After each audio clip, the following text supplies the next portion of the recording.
They shook my hand at 9:12 a.m., thanked me for 22 years of dedicated service, and walked me past a ficus I'd watered every Thursday like it owed me rent. The new COO kept his voice low and compassionate, the way you talk to a dog you're about to abandon at a shelter. HR slid a manila folder toward me that smelled faintly of copier toner and citrus hand gel. Restructuring, she said, effective immediately. Not for cause, he added quickly, like that made the box feel lighter in my hands. My badge went dull against the glass as security swiped me through the lobby one last time. I watched the doors fold me out into November, the building's mirrored skin handing me back a thin blue version of myself I didn't recognize. For a second I stood there with the cardboard box, 2 coffee mugs, a stapler I'd stolen back from accounting in 2011, and the plant I used to rotate toward the sun when nights ran too long, and realized I'd forgotten to be angry. I felt empty, like the power had been cut to a humming thing I'd never heard until silence arrived. 22 years is a life inside a life. You don't clock it until someone unplugs you. At home, my wife had cleared a space in the garage like she'd known before I did. The folding table still had a paint ring from the time our daughter tried to refinish a chair and cried when it blistered. I set the box down, pulled out the manila folder, and read the words they wanted me to inhale and never exhale. Severance contingent on non-disparagement. Return to property. Non-solicit for 12 months.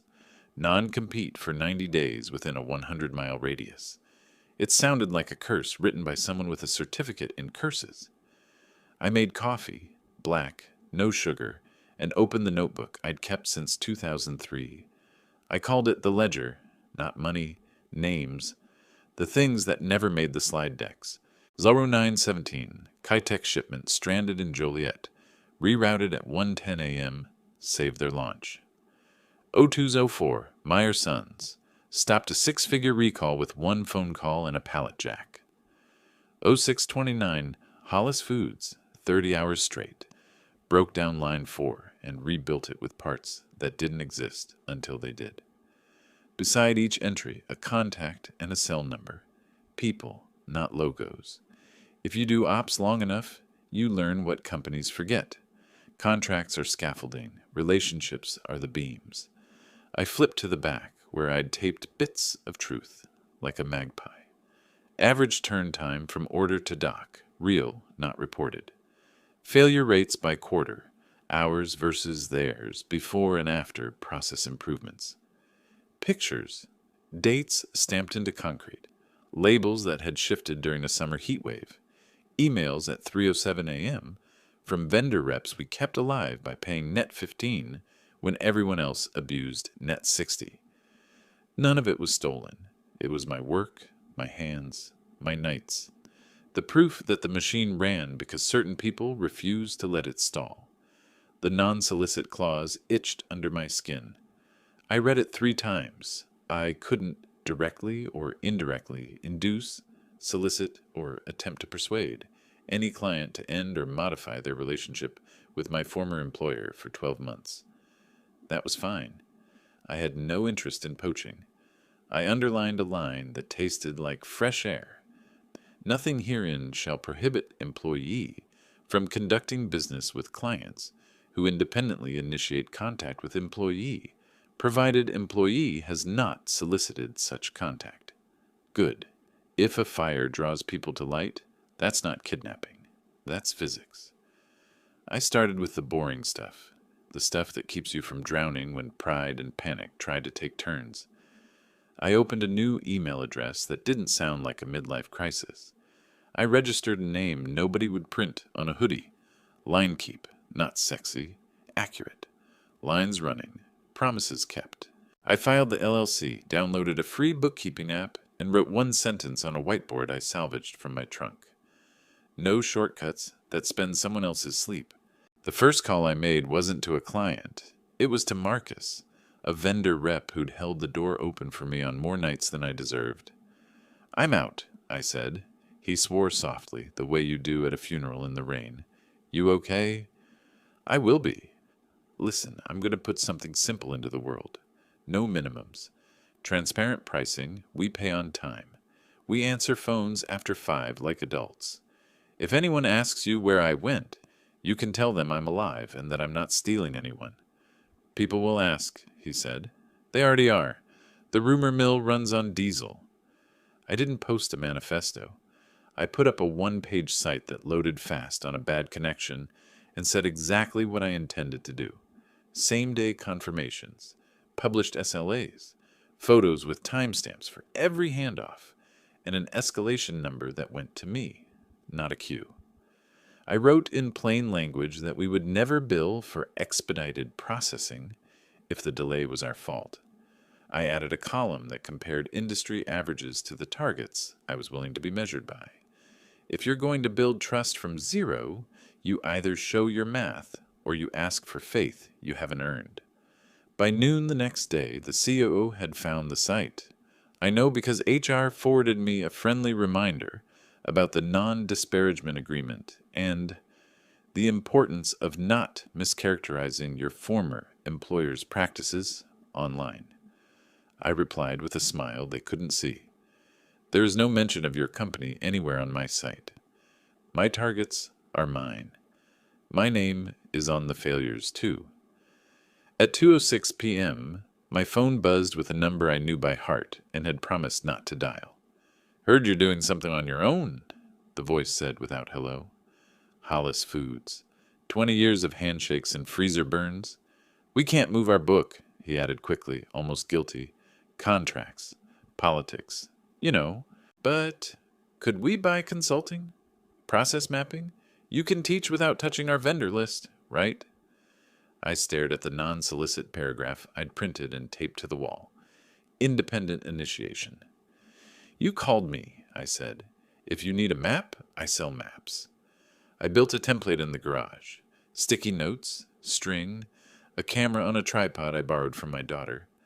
I traced how product and responsibility moved through a system that believed it was simple because its software said so. Then I showed where it actually tangled, stalled, and bled margin. I wrote reports anyone could read without a glossary. I didn't take credit when their numbers improved. I took a check and the satisfaction of sleeping 8 hours without an alarm set for an imaginary fire. The second call came from a number I didn't recognize because the man who owned it had always called me from his desk phone at 7:15 sharp. We're piloting a new pack line, he said, voice low. Your old shop wants expedite fees on a job they delayed. I don't need a hero. I need a grown-up. Can I pay you to sit in the room and tell the truth? You don't build a business on anger. You build it on the boring virtue of being what people need when they can't afford theater. I hung a cheap light over the garage table so clients didn't notice the oil stain near the door. I bought 2 used laptops and paid for a cloud backup that didn't require me to trust luck. Paperwork piled in neat stacks that my wife refused to let tip into our living space. Nights inched by with the sound of a small town doing small town things. Trash trucks on Wednesdays, high school drums in the distance, a train that cut the valley in half and stitched it back together with its own noise. The COO sent one more email through legal, cologned with civility and threat. We wish you well. Please remember your obligations. I replied with the only sentence that mattered. I remember every obligation I ever made. I didn't know then that 29 clients would find their way to my door without me knocking. I just knew this. When people are tired of paying premiums for other people's shortcuts, they look for a room with the lights on and a broom in the corner. The ledger lay open on the table, its pages soft from years of being touched in crisis. I turned to a blank line and wrote a date and a promise that felt like prayer without the performance. We keep the line. The first 30 days felt like living on caffeine and static electricity. Every morning I'd check the garage door for a certified envelope, the legal equivalent of a threat wrapped in polite grammar. Every night I'd back up files twice, once to the cloud, once to a drive I hid in the freezer like a paranoid raccoon. The silence from my former company was worse than noise. It meant they were watching, waiting for me to trip. The second client came on a Tuesday that smelled like rain and burnt solder. He'd heard about the process maps I'd built for Hollis Foods and wanted the same. Quietly, he said. No company logos, no leaks. I told him I wasn't taking covert work. He wired a consulting retainer anyway. Memo line, education services. So I taught him what lead time really meant, how urgent emails at 5 p.m. on Fridays were symptoms, not emergencies. I left behind checklists instead of invoices, and when he asked for a discount, I said, "You already got one. You're not paying for someone to apologize later." By week 6, 3 more contracts landed in my inbox, all worded differently, all careful not to name names. I recognized the phrasing. Lawyers had polished every sentence until it squeaked, but the intent was the same. Help us stop lying to ourselves without getting you sued. The real turning point came when my wife stuck a sticky note on the coffee machine that said, "Get an office before I divorce you." I found one, a former copy shop between a laundromat and a vape store, 1,200 square feet of possibility that smelled like toner ghosts and hope. I spent the first weekend scraping adhesive from the windows and setting up 2 desks bought from a bankruptcy sale. One for me, one for whoever was brave enough to join. That whoever turned out to be Sam Patel, a maintenance tech I'd laid off during the pandemic and never stopped feeling guilty about. When I called, he laughed like I'd woken him from a bad dream. "You hiring or confessing?" "Both," I said. He showed up the next morning with a toolbox and a thermos big enough to drown a cat. I handed him a key and half my savings for the first month's payroll. "No investors, no promises I can't keep," I told him. "But every check clears, always." We painted the walls white because the landlord said color costs extra. I printed our first logo on paper and taped it to the door. "Line keep operations. We keep the line." Simple. True. People walked by thinking we were a utility company, which wasn't wrong.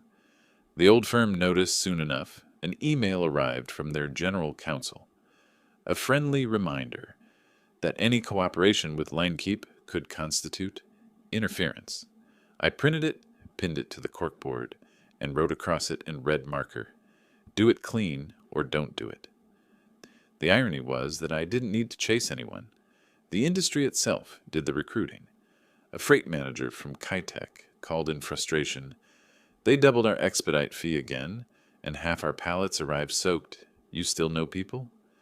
"I know process," I said. "Same difference. Can we talk off record?" He didn't mean rebellion. He meant survival. By month 3, we'd standardized our own playbook. Transparent pricing, daily status calls, and pictures of shipments with timestamps that anyone could verify. Every misstep we documented in public. We built a dashboard so clients could see our mistakes in real time. The transparency scared them at first. They weren't used to vendors admitting fault without lawyers. But it built something rarer than loyalty. Respect. Then came the first real blow. A letterhead from Harrison & Lowe, LLP, representing my former employer, arrived by courier. Cease and desist. Alleged breach of implied goodwill, whatever that meant. I read it twice, poured a coffee, and called the number at the bottom. "Mr. Vance," said a voice smoother than marble. "We'd prefer to resolve this amicably." "So would I said. "What exactly have I done?" "You appear to be conducting business with clients under existing contracts with your former company." "Appearances can lie. Check the clause you wrote yourselves. Clients contacted me independently." Silence. Then the shuffle of paper. "We'll review and revert." They never did. Still the noise spread. Anonymous posts on trade forums claiming Linekeep was unstable and operating under investigation. Sam found them one night and stormed into my office with a printout. "Should we respond?" he asked. "No," I said. "We let data talk." So we did. We published our delivery times, error rates, and audit trails weekly. Unfiltered. The numbers didn't just beat the industry average. They embarrassed it. Within a quarter, new contracts outweighed the old company's PR by a ton of truth. Some clients sent quiet apologies. "We can't move our account," one wrote, "but we're adopting your reporting model internally." That was victory enough. Every improvement they copied was a silent endorsement. By month 6, the garage ledger had grown into a living database. 29 names glowed on the screen, each one a testament to nights spent proving that decency isn't a market disadvantage. I refused to sign exclusivity clauses, refused to undercut on price, refused to hire from competitors who badmouthed them on the way out. We called it operating without theater. But the old firm wasn't done. They couldn't match our performance, so they tried to bury us in paperwork, audits, subpoenas, requests for disclosure. They wanted to bleed us by the hour. That's when I found the receipt. Back in my ledger, under a coffee ring from 2014, I'd logged a note. Vendor invoice 843B. Duplicated payment. Self-reported to compliance. Case closed by HR 0612. That compliance case had quietly saved them from a regulator's fine back then. I'd kept every email, every acknowledgement. It was proof of integrity, and proof that I'd covered their tracks legally. I copied the chain, attached it to a polite letter to their board's audit committee. "In case your records were misplaced, please ensure these remain available for any future review." I never accused, never implied, just reminded. The subpoenas stopped within a week. By Christmas, our 2-man shop had grown to 6. Sam's niece ran dispatch. A retired accountant handled books. We moved enough freight, processed enough returns, and saved enough small companies from late fees to turn profit. I paid everyone early. No champagne, no speeches, just envelopes and relief. Late one night, I walked past the corkboard. The cease and desist still hung there, red marker bleeding faintly through the paper. Beneath it, I pinned a printout of our latest metrics. Average order to ship, 18.6 hours. Error rate, 0.7%. Client retention, 100%. Sam looked over my shoulder. "Think they know?" "They'll find out soon," I said. He grinned. "And when they do?" I smiled back. Then part 3 starts. I didn't mean a business plan. I meant the reckoning that comes when people finally realize the difference between owning a company and running one. It began with a headline: Midwest Logistics Faces Audit Over Reporting Discrepancies. The article was small, buried under the weather forecast, but the name in the byline was familiar: Davenport and Gray Regulatory Review. The same consultancy my old company had used to inflate its efficiency metrics every quarter. The same firm I'd warned them about when they started adjusting turnaround data to impress investors. Sam slid the newspaper across my desk like it was evidence from a crime scene. "They finally caught one," he said. "Not one," I murmured, scanning the numbers. "All of them. The rot's systemic." 3 days later, my inbox lit up with messages from people who used to avoid eye contact at trade shows. "Can we talk? Off record?" I think I made a mistake. Every call sounded the same: quiet panic wrapped in corporate language. Their supplier, my former employer, had been subpoenaed for falsifying delivery reports tied to government contracts. Internal auditors were whispering about inflated invoice totals, performance bonuses with no documentation, and cost-shifting schemes that looked suspiciously like fraud. I hadn't lifted a finger. Karma had excellent timing. Still, I knew better than to celebrate too soon. Cornered companies don't apologize. They lash out. The first shot came through social media, a glossy PR post about rogue ex-employees undermining industry integrity. They didn't name me, but they didn't have to. The subtext screamed bitter old man with an agenda. Sam printed it out and taped it beside the cease and desist letter. "We're collecting trophies now," he said. "Evidence," I corrected. "Trophies are for people who stop running." 2 days later, I got a call from a familiar number, the COO himself. "David," he began, voice smooth as the boardroom table he probably leaned on. "We seem to be at cross purposes." Only if honesty and fraud are opposites, I said. You're upsetting a delicate balance. That balance was built on fake numbers and unpaid invoices. He sighed, exasperated. You know how this works. Everyone rounds up. Everyone pads the margins. That's business. No, I said quietly. That's theft with better lighting. He hung up without another word. I knew what would come next. Lawyers, leaks, intimidation. What I didn't know was that the reckoning would arrive faster than either of us expected. It started with a request from an investigative journalist, a woman named Rivera, who somehow found my personal email. I've seen your transparency reports, she wrote. They don't match your former employer's data. Would you be willing to verify your timestamps? I hesitated for a full day. Talking to media meant attention. Attention meant risk. But then I remembered the audit letters they'd sent me, the lies they'd fed clients who trusted me for decades. I opened my drive, pulled the folders labeled Archive, Compliance, Do Not Delete, and hit reply. I'll verify everything I can prove with documents, nothing else. Rivera arrived 2 days later, a quiet woman with tired eyes and a recorder she never turned off. We sat in the copy shop office under fluorescent lights that hummed like nerves. I handed her a binder thicker than a phone book. These are shipment logs, invoice scans, and emails. Dates, routes, delivery confirmations. If they match the falsified numbers you're investigating, you'll know. She leafed through them slowly, reverently.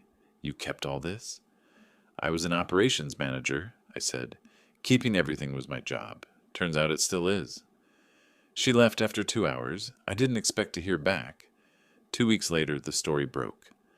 Audit trail points to systemic manipulation at Midwest Logistics. The evidence was airtight. Duplicate invoices, altered timestamps, falsified performance dashboards. The piece cited records provided by an independent logistics consultant. They didn't use my name, but inside the industry, everyone knew.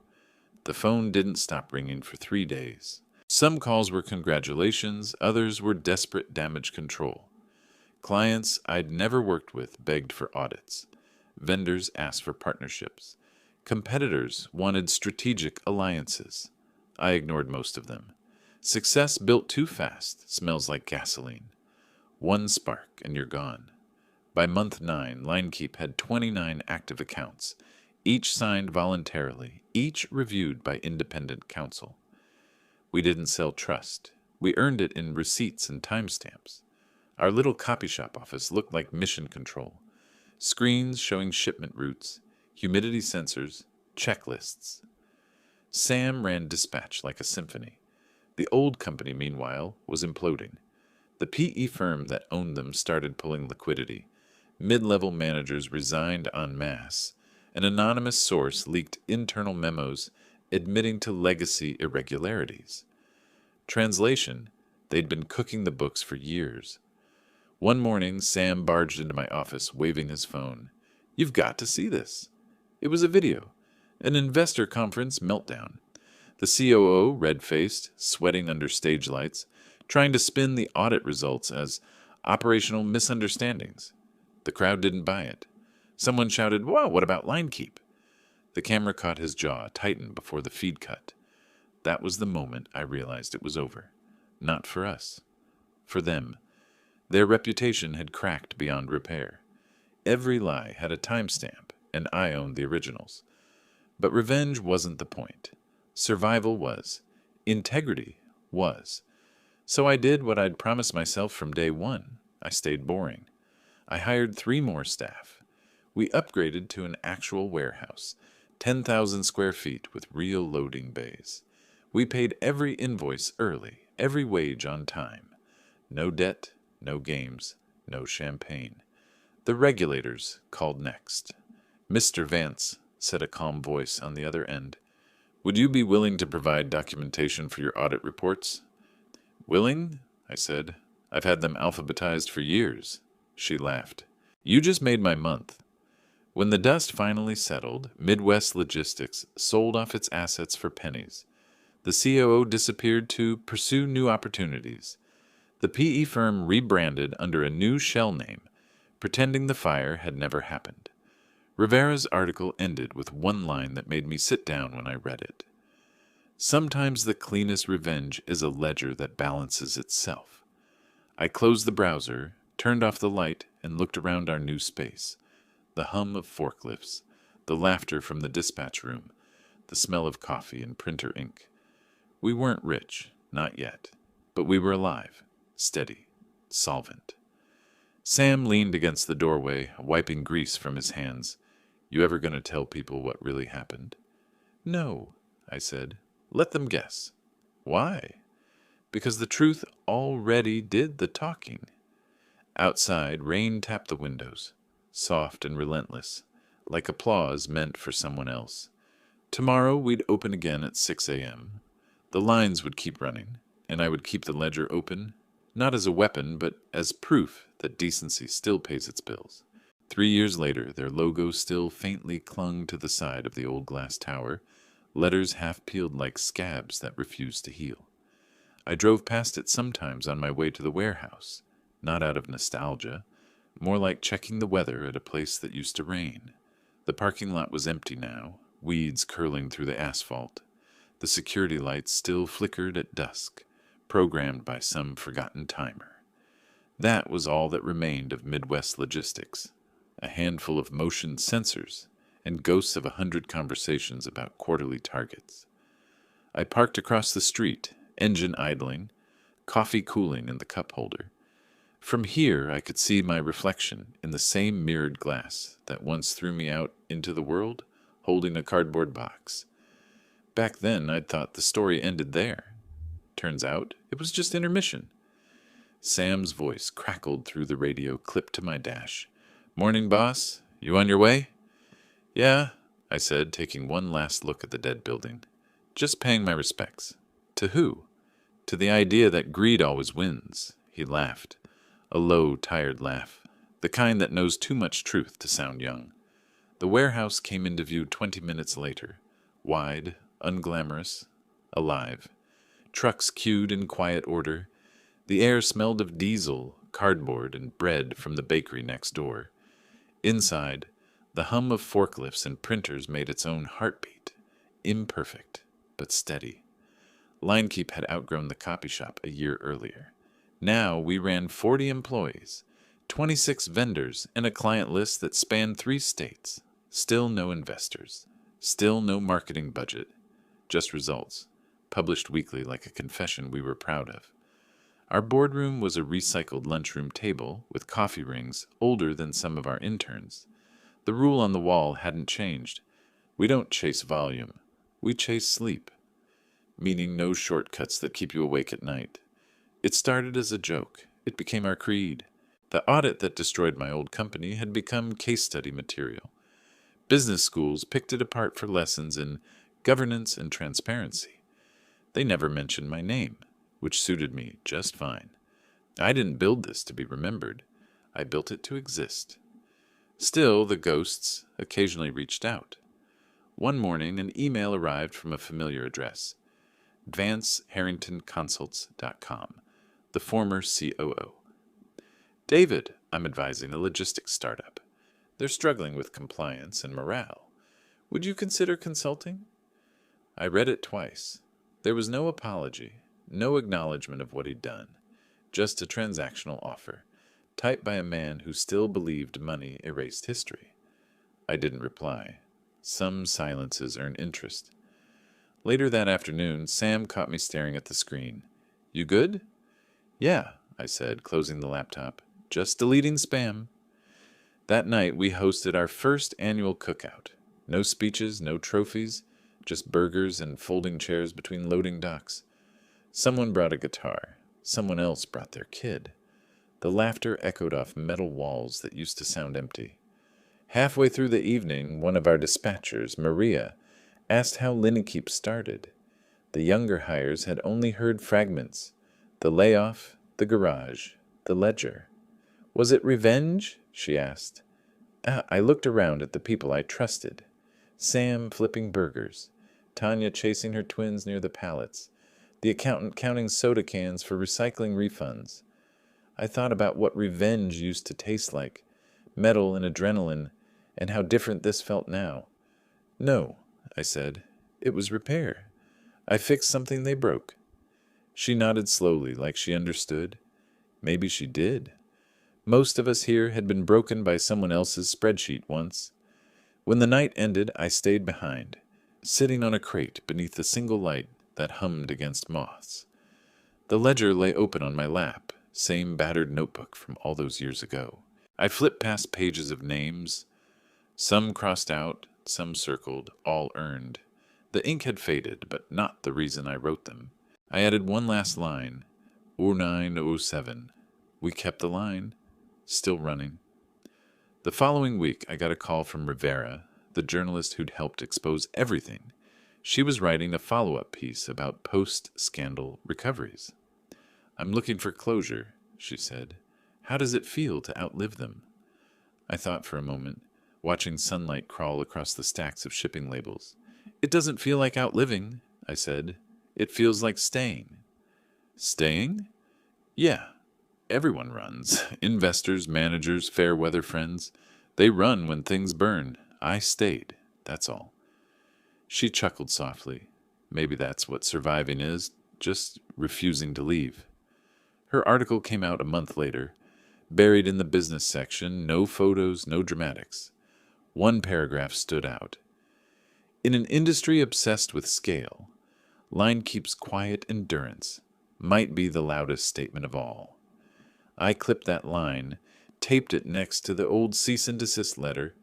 The two pieces of paper, one threat, one recognition, looked like bookends of a story no one else could fully read. Years rolled on. We weathered supply shortages, freight spikes, and the pandemic that came after. Competitors rose and folded. Linkeep bent and held. We never became rich, but we never missed payroll either. That felt like wealth. One morning, a young employee asked why we didn't have a company motto painted outside. We do, I said, pointing to the ledger framed above the clock. The cover was worn, the corners frayed, but the words inside had kept every promise we'd made. She smiled. That's old school. Exactly, I said, and it still works. Sometimes I still drive by that empty glass tower. The letters are gone now. The sun finally ate them away. The building's for lease, weeds trimmed, lobby polished by some cleaning crew that doesn't know the stories soaked into the carpet. I stop at the light across the street and glance at my reflection in the window. Older, calmer, not finished, but not fighting ghosts anymore. For a moment, I imagine my younger self walking out those doors with a cardboard box, wondering how to start over. I want to tell him he already has. The light turns green. I ease forward, radio humming, coffee hot this time. Behind me, the tower fades in the mirror until it's nothing but sky. No headlines, no applause. Just a simple truth that finally feels enough. They fired me after 22 years. I built something that never fired anyone, and it's still running,